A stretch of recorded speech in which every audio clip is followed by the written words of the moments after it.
샬롬, 오늘은 8월 23일 금요일입니다. 처서가 지난 후에도 여전히 더위가 계속되고 있습니다. 오늘도 무더위 속에서 승리하는 하루 되시고 이번 한 주도 잘 마무리하시길 바랍니다. 오늘 우리가 함께 읽을 말씀은 에스겔 20장에서 22장까지입니다. 오늘 말씀은 이스라엘의 불순종의 역사를 심도 있게 서술하면서 유다 왕국의 멸망을 선포합니다. 그렇지만 마침내는 다시 회복될 것이라는 소망을 제공하죠. 그리고 그 심판에 대한 구체적인 상황을 보여주는데 하나님은 심판 예언을 듣고 회개하기는커녕 불평하는 유다 백성들에게 삼림에 일어나는 불처럼 파괴와 사륙이 전개될 것과 암몬에게 내려질 완전한 멸망을 기록하고 있습니다. 마지막으로 유다 왕국을 풀무불 가운데 들어갈 금속의 찌꺼기에 비유하면서 멸망을 예언합니다. 오늘은 이러한 말씀 가운데 에스겔 21장 3절 말씀을 묵상해 보도록 하겠습니다. 에스겔 21장 3절 함께 읽겠습니다.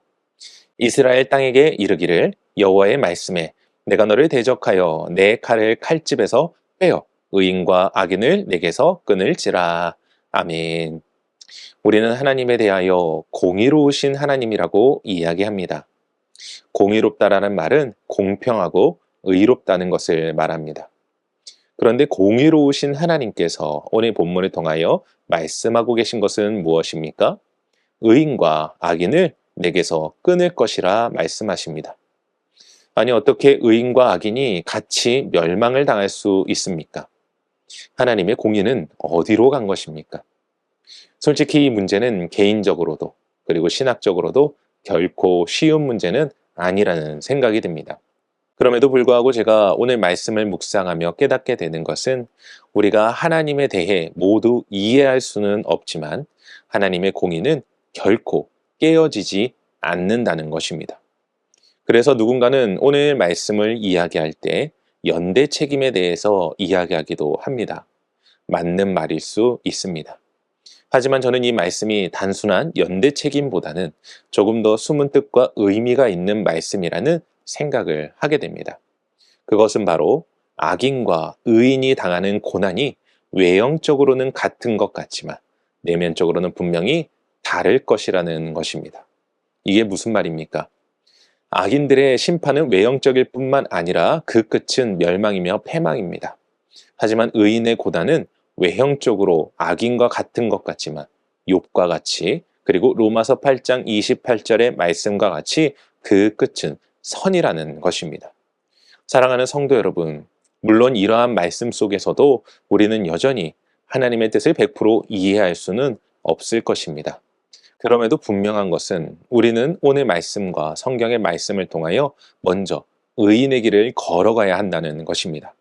그리고 혹여나 우리에게 악인들과 같은 고난의 위기가 닥쳐왔을지라도 낙심하고 좌절하기보다는 욥의 회복과 로마서 8장 28절의 약속의 말씀을 믿고 기억함으로 어려움과 고난의 시간 속에서도 승리하는 삶, 은혜의 삶, 믿음의 삶을 살아가야 한다는 것입니다.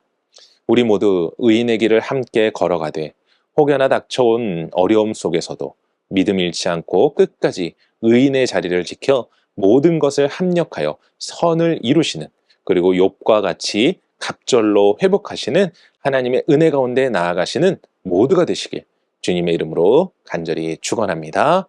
기도하겠습니다. 사랑과 은혜가 충만하신 아버지 하나님 감사합니다. 우리를 의의 길로 부르시고 인도하시고 복을 더하여 주시는 하나님. 하지만 때로는 우리도 이해할 수 없는 고난 또한 악인들이 경험하는 그 어려움을 함께 경험하게 될 때가 있음을 고백합니다.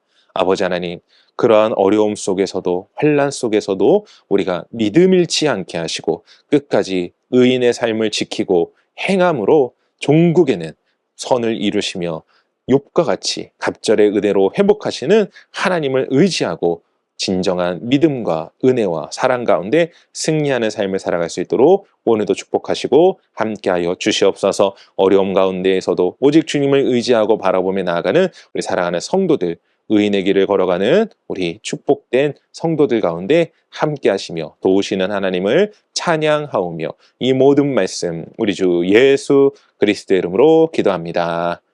아멘.